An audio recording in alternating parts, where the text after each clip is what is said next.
भारत के महान संतों की श्रेणी में हम आपको माँ बगलामुखी साधिका पूज्य गुरु माता देवी ज्ञानेश्वरी जी की संक्षिप्त में जीवन गाथा बताने जा रहे हैं।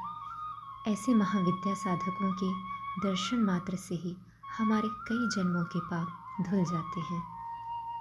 कहते हैं जब जब इस धरा पर असत्य बलवान हुआ है तब तब इस धरा पर भगवान अवतरित हुए हैं। ऋषि मुनियों साधु संतों की इस पावन धरा पर धर्म की स्थापना और लोक कल्याण के लिए किसी न किसी रूप में ईश्वर ने जन्म लिया है तथा इन पवित्र आत्माओं में ईश्वर का अंश समाया होता है। आज के कलयुग में भी ब्रह्मस्वरूप तपस्विनी संत देवी ज्ञानेश्वरी माता जी अपनी चैतन्य ऊर्जा से संपूर्ण जगत में सतप्रेम की धारा प्रवाहित कर रही हैं। संत ज्ञानेश्वरी माता जी की चैतन्य वाणी से ब्रह्म ज्ञान का विस्तार हुआ है, जिससे संपूर्ण मानव जगत का कल्याण हो रहा है। मंत्र, तंत्र, यंत्र, चिकित्सा एवं विविध गोपनीय रहस्यों के मर्मज्ञ तथा समस्त मूलभूत समस्याओं का माँ बगलामुखी अनुष्ठान से निराकरण करना परम पूज्य संत माँ देवी ज्ञानेश्वरी गोस्वामी जी का परम लक्ष्य है। पृथ्वी पर सत्य, प्रेम की उपासना, आत्म जागरण, समस्त प्राणियों का आनंद, चित्तमय जीवन, ऐसा जीवन जो पारिवारिक, मानसिक, शारीरिक, आर्थिक इत्यादि तनाव से मुक्त हो। इसलिए देवी ज्ञानेश्वरी माता जी, माँ बगलामुखी देवी और बाबा श्री महाकाल जी के सानिध्य में विभिन्न प्रकार की दीक्षाएं प्रदान करती हैं। माँ बगलामुखी देवी जी की प्राण प्रतिष्ठा परम पूज्य सद्गुरुदेव श्री 1008 परमहंस संत डॉक्टर श्री सत्यनारायण गिरी जी महाराज श्री जी के कर कमलों से संपन्न हुई। गुरुदेव जी की तपस्या और साधना प्रभाव से माँ बगलामुखी देवी यहाँ जागृत अवस्था में विराजमान हुई। तभी से माँ बगलामुखी मंदिर शिवनी में दूर दूर से भक्तगण आने लगे और सभी भक्तों के सभी कार्य सिद्ध होने लगे। तत्पश्चात माँ भगवती बगलामुखी की आराधना साधना कर माता की अपार कृपा से जन कल्याण हेतु शुभ कार्य करने लगी। माँ पीताम्बरा की भक्ति का प्रकाश ऐसे फैलने लगा कि भक्तों के पीड़ादायी कष्ट दूर होने लगे। माँ बगलामुखी देवी के जप, तप, पूजा, अनुष्ठान के माध्यम से लोगों की सारी परेशानियाँ तत्काल ही दूर होने लगी। जैसे बहुत सारी माताओं की गोद भरने लगी, कुछ भक्तों के असाध्य रोग ठीक होने लगे, कुछ कन्याओं और बालकों के विवाह संस्कार में विलम्ब हो रहा था, बाधाएं आ रही थी। माँ की कृपा से शीघ्र ही उनके विवाह हो गए। माँ बगलामुखी शिवनी दरबार में आए नेताओं को सांसद, पार्षद, महापौर, विधायक जैसे पद पर विजय प्राप्त हुई। शिष्य भक्तों को माँ बगलामुखी मंत्र, सिद्धि और आत्मज्ञान प्राप्त होने लगा। इसी ब्रह्मास्त्र विद्या से विकट परिस्थिति में फंसे मनुष्य को शीघ्रतापूर्वक मुक्ति मिलती है। माँ बगलामुखी पीठ शिवनी में अनेक भक्तजन देवी ज्ञानेश्वरी जी की परीक्षा लेने आते रहे हैं, लेकिन सभी गुरु माता के दिव्य ज्ञान और अलौकिक भविष्यवाणी को सुनकर माँ बगलामुखी और गुरु माता के शरण में आ गए। माँ बगलामुखी देवी के दिव्य दरबार में और गुरु माता के शरण में सभी संकटों से, सभी बाधाओं से मुक्ति मिलती है। बड़े बड़े नेता माँ के दरबार से बने हैं। कई भक्तों को जेल, न्यायालयीन मामलों में विजय प्राप्त हुई। कई भक्तों के बंद कारखाने तेजी से चलने लगे। कई लोगों के शत्रुओं की बुद्धि मित्रता में परिवर्तित हुई। तो आइए हम सभी यह दृढ़ संकल्प लेते हैं कि माँ बगलामुखी हम पर कृपा करें। आप हमारी कुल देवी के रूप में विराजमान होकर हमारे कुल का उद्धार करें। हम माँ आपकी सदैव सेवक बने रहेंगे। हमें अपना प्रीति पात्र बनाएं। हे जगत जननी, आपके चरण कमल में शत शत वंदन। कर दो माँ कल्याण, मिला है अवसर आज महान। जय गुरु माँ, जय माँ बगलामुखी। आपके पूज्य पिताश्री की प्रथम समाधि सन 1978 में ग्राम बजरवाड़ा, तहसील बंडोल, जिला सिवनी, मध्य प्रदेश में 3 माह 13 दिन की अखंड ब्रह्म ध्यानालीन समाधि दिन मंगलवार दोपहर 3:30 में संपन्न हुई। पूज्य पिताश्री और माताश्री की अनन्य ईश्वर भक्ति की कृपा से उनके ज्योति अंश के रूप में माँ देवी ज्ञानेश्वरी जी का जन्म 21 सितंबर 1980 दिन रविवार को हुआ। पुत्री ज्ञानेश्वरी के जन्म के 3 माह बाद ही पूज्य पिताश्री तपस्या करने हिमालय चले गए। उसके उपरांत माता रुक्मणी देवी ने ही ज्ञानेश्वरी जी का पालन पोषण किया। ज्ञानेश्वरी जी जब 5 वर्ष की हुई तो उनका धार्मिक ग्रंथों के प्रति रुझान बढ़ने लगा। माता रुक्मणी देवी को उनके शिष्य अपने गांव, नगर धार्मिक आयोजनों में लेकर जाते थे। तब उनकी प्रिय पुत्री ज्ञानेश्वरी जी भी माँ के साथ रहकर उनके प्रवचन सुना करती थी और धार्मिक कार्यक्रमों में सुंदर सुंदर भजन सुनाया करती थी। 5 वर्ष की उम्र से ही ज्ञानेश्वरी जी भगवान शिव जी की उपासना में ध्यान मग्न रहने लगी। जब 6 से 7 वर्ष की हुई तो माता रुक्मणी देवी के साथ ही श्री रामचरितमानस सुंदरकांड का पाठ सुनाने लगी। धीरे धीरे समय बीतते गया। ज्ञानेश्वरी जी की भजन, सत्संग और अध्यात्म की ओर अधिक रुचि बढ़ने लगी। भक्तों, भगवान की कृपा से जीव को मानव का शरीर मिलता है और गुरु कृपा से ही भगवान की प्राप्ति होती है।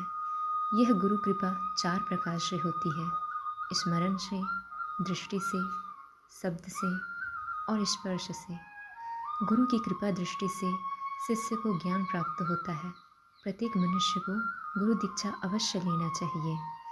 गुरु शरण में स्वयं को जरूर ले जाना चाहिए और स्वयं की गुरु दीक्षा हो जाने के बाद ये ना सोचे कि मैं गुरुमुखी हो गया, अब मेरा कल्याण निश्चित ही होगा। तो ऐसा नहीं है। गुरु दीक्षा पश्चात गुरु के वचनामृत को श्रवण कर अपने इस मानव जीवन में उतारने एवं गुरु के बताए मार्ग पर चलने से जीव का कल्याण होता है। इस प्रकार से अपने धर्मपुत्र स्वरूप शिष्यों को सद्ज्ञान दिया करती हैं। इसी सद्ज्ञान के प्रभाव से उनके अनेक शिष्य बनते गए। अनेक राज्यों एवं जिलों से भक्त आते और अपनी गुरु माँ से सद्ज्ञान ग्रहण कर अपने इस दुर्लभ मानव जीवन को कृतार्थ करते। देवी ज्ञानेश्वरी जी अपनी इष्ट देवी माँ बगलामुखी की महत्ता अपने शिष्यों को समझाते हुए कहती हैं कि भक्तों, विद्याएं अनेक हैं परंतु 10 महाविद्या का स्थान सर्वश्रेष्ठ है। इन 10 महाविद्याओं में संपूर्ण विश्व की विद्याएं समाहित हैं। इन 10 महाविद्याओं में भी सर्वश्रेष्ठ विद्या है श्री ब्रह्मास्त्र विद्या माँ बगलामुखी। मानव जीवन की बहुत विकट परिस्थितियों में ब्रह्मास्त्र विद्या माँ बगलामुखी को स्मरण किया जाता है तथा ब्रह्मास्त्र विद्या का प्रयोग किया जाता है। तो आइए भक्तों, हम माँ जगदम्बा स्वरूप गुरु माता देवी ज्ञानेश्वरी गोस्वामी जी के जन्म और ईश्वर प्राप्ति पश्चात मानव सेवा की संपूर्ण जीवन गाथा का अमृत पान करते हैं। बाल्यकाल में ही माँ बगलामुखी और बाबा श्री महाकाल के प्रति अटूट भक्ति व प्रेम से हजारों लोगों के जीवन को सुखमय बनाने वाली गुरु माता का जीवन किसी प्रेरणा से कम नहीं है। जिनके श्री मुखार बिंद से हुई हजारों भविष्यवाणियाँ आज तक विफल नहीं हुई, जिनके मार्गदर्शन से हजारों लोगों की सभी मनोकामनाएं पूर्ण हुई हैं। आज हम आपको देवी ज्ञानेश्वरी जी की जीवनी बताने जा रहे हैं। आशा करते हैं आपको ज़रूर पसंद आएगी। संत ज्ञानेश्वरी देवी जी की माता रुक्मणी देवी और पिता संत श्री महंत सद्गुरुदेव डॉक्टर सत्यनारायण गिरी गोस्वामी जी महाराज हैं। माता रुक्मणी देवी बहुत ही धार्मिक प्रकृति की महिला थीं। वे स्वयं आध्यात्मिक प्रवचन देती रहीं, जैसे कि ऋषि अत्रि मुनि की धर्मपत्नी माता अनसुईया चरित्र, श्री रामचरितमानस, माँ सती की कथा, भक्त श्री ध्रुव चरित्र जैसे कथा प्रवचन की धारा प्रवाह करती रहीं। पिताश्री भी बाल्यकाल से ही ईश्वर भक्ति मार्ग में अग्रसर रहें। ईश्वर भक्ति में इतने लीन होते रहें कि जो भक्ति सतयुग, त्रेतायुग, द्वापर युग में देवताओं को दुर्लभ थी, वह भक्ति इस कलयुग के कलिकाल में पूज्य पिताश्री को यह भक्ति प्राप्त हुई। जिस भक्ति का नाम अखंड ब्रह्म ध्यानालीन समाधि है, जो देवताओं में केवल भगवान शिव जी को ही प्राप्त थी। अखंड ब्रह्म ध्यानालीन समाधि केवल शिव जी को ही लगती है। आगे चलकर देवी ज्ञानेश्वरी जी ने ज्ञान दीक्षा श्री काशी धर्मपीठाधीश्वर जगतगुरु शंकराचार्य स्वामी नारायणानंद तीर्थ जी महाराज से ली और अपने पूज्य पिता श्री संत डॉक्टर सत्यनारायण गिरी गोस्वामी जी से श्री ब्रह्मास्त्र विद्या माँ बगलामुखी की शक्तिपात दीक्षा ली। देवी ज्ञानेश्वरी जी ने भगवान शिव जी का कठोर जप तप कर शिव भक्ति की अपार कृपा से श्री ब्रह्मास्त्र विद्या माँ बगलामुखी देवी का सानिध्य प्राप्त किया और इसके साथ साथ शिक्षा अध्ययन भी करते रहीं। माँ बगलामुखी और बाबा श्री महाकाल जी की भक्ति में पूर्ण समर्पित होकर भक्तजनों के भविष्य का सटीक फलादेश करने लगी। धीरे धीरे भक्तों के जीवन का सटीक फलादेश जन जन तक पहुंचने लगा और संपूर्ण प्रदेश में देवी ज्ञानेश्वरी जी की ख्याति फैलने लगी। जब देवी ज्ञानेश्वरी जी 15 वर्ष की हुई तो माँ बगलामुखी अनुष्ठान पूजन आदि करना आरंभ किया। गुरु माँ देवी ज्ञानेश्वरी जी से उनके शिष्य पारिवारिक सुख समृद्धि हेतु माँ बगलामुखी का अनुष्ठान करवाने लगे। सन 1995 से श्री ब्रह्मास्त्र विद्या माँ बगलामुखी देवी का अनुष्ठान पूजन करने से देवी ज्ञानेश्वरी जी की ख्याति दूर दूर तक बढ़ने लगी। माँ बगलामुखी स्वयं देवी ज्ञानेश्वरी जी को अधिक प्रेरणा देने लगी कि वे स्वयं यहाँ सिवनी मध्य प्रदेश में विराजित होंगी।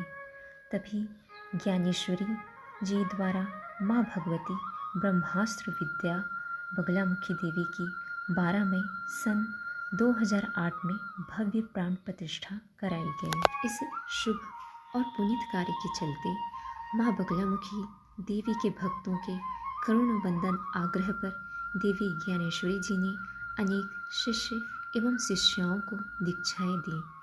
अपने शिष्यों को गुरु शिष्य की परंपरा तथा ईश्वर और अंश के ज्ञान को भली भांति समझाने का प्रयास किया।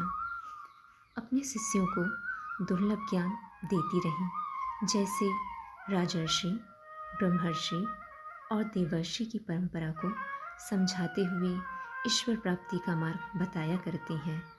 देवी ज्ञानेश्वरी जी निस्वार्थ भाव से संपूर्ण जन कल्याण हेतु यह दुर्लभ एवं शुभ कार्य करने का संकल्प लिया है, जिसे वे अपने मन, क्रम, वचन से यथासंभव निभा रही हैं तथा आप अपने शिष्यों को गुरु और शिष्य की परंपरा को बड़े ही सुमधुर दिव्य वाणी से समझाते हुए कहती हैं कि गुरु स्वयं पूर्ण रूप होता है, सद्गुरु स्वयं दिव्य प्रकाशवान होता है, जो कि अपने शिष्य को अज्ञान रूपी अंधकार से बाहर निकालकर ज्ञान रूपी प्रकाश में विलीन कर देता है तथा अपने शिष्य को सद्ज्ञान से परिपूर्ण प्रकाशित कर देता है।